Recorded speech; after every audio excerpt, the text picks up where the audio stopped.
Alexander ଯେତେବେଳେ ତାଙ୍କର ପାରିଷଦ ବର୍ଗଙ୍କୁ ନେଇ ବସିଥିଲେ ଆଜ୍ଞା ତାଙ୍କର ଦରବାର ବସିଛି ଡାକିଲେ ସମସ୍ତଙ୍କୁ କହିଲେ ଦେଖ ଯେତେବେଳେ ମୁଁ ମୃତ୍ୟୁବରଣ କରିବି ମୋର ଅନ୍ତିମ ସଂସ୍କାର କରାଯିବ ଏ ରାଜପୁର ଭିତରେ ମୁଁ ମୃତ୍ୟୁବରଣ କଲେ ମୋ ଶବକୁ ଯେତେବେଳେ ବୋହି ନେବ 6 ଖଣ୍ଡ କାଠ ତିଆରି କରିବ ସେ କାଠରେ ମୋ ଶବକୁ ଶୁଆଇ ଦେଇଥିଲା ବେଳେ ମୋ 2ଟା ଯାକ ହାତକୁ ବାହାରକୁ ଝୁଲେଇ ଦବ ଯାହା ଦେଖିକି ସାରା ବିଶ୍ୱ କହିବ ଏ ଆଲେକ୍ଜାଣ୍ଡାର ବିଶ୍ୱ ବିଜୟ କଲେ ମଧ୍ୟ କିଛି ନେଇକି ଯାଉନି ଶୂନ୍ୟ ହସ୍ତରେ ଆସିଥିଲା ଶୂନ୍ୟ ହସ୍ତରେ ଯାଉନି ସେଇଥିପାଇଁ ସେଇ ଦିନଠାରୁ ପ୍ରତ୍ୟେକ ମଣିଷ ମୃତ୍ୟୁବରଣ କଲେ 6 ଖଣ୍ଡ କାଠରେ କୋକେଇ କରାଯାଏ ଆଉ ହାତ 2ଟାକୁ ସେ କୋକେଇ ଦିହରେ ତଳକୁ ଝୁଲେଇ ଦିଆଯାଏ ମଣିଷଟା ଆସିଲା ବେଳେ ଲଙ୍ଗଳା ହେଇ ଆସିଥାଏ କିଛି ଆଣିନଥାଏ ଯିବା ବେଳେ ବି ସେ ଶୂନ୍ୟ ହାତ ଝୁଲୁଥାଏ ସାଇ ପଡ଼ିଶା ଗାଁ ଗଣ୍ଡା ଦେଖନ୍ତି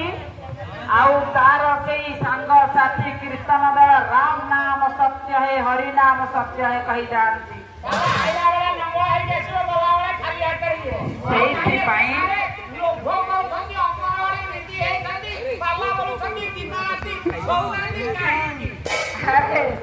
ତା ନୁହେଁ ତେଣୁ ହେଲା କଣ ପରମ ଠାକୁର ଡାକିଲେ ରେ ଯିବ ଯଦି ମୋ ପଦ କଞ୍ଜରରେ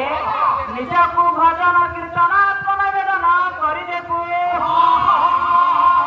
ଏ ଭବସାଗରରୁ ମୁକ୍ତି ପାଇଯିବୁ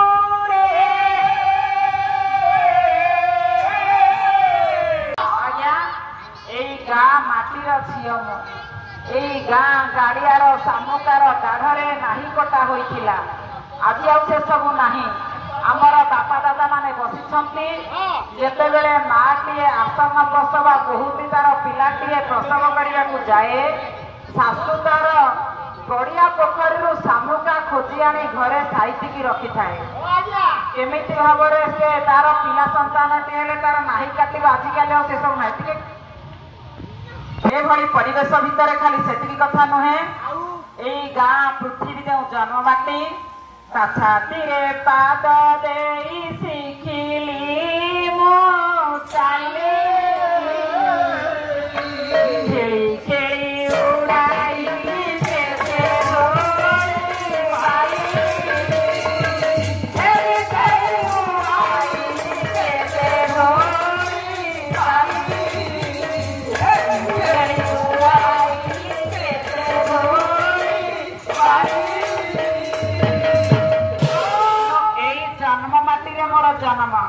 କହିବାର ଉଦ୍ଦେଶ୍ୟ ଏଇଆ କି ଆମ ଗାଁରୁ ଯେତେବେଳେ କିଏ ବାହାରକୁ ଚାକିରି କରିବାକୁ ଯିବେ ନିଜର ଜନ୍ମମାଟି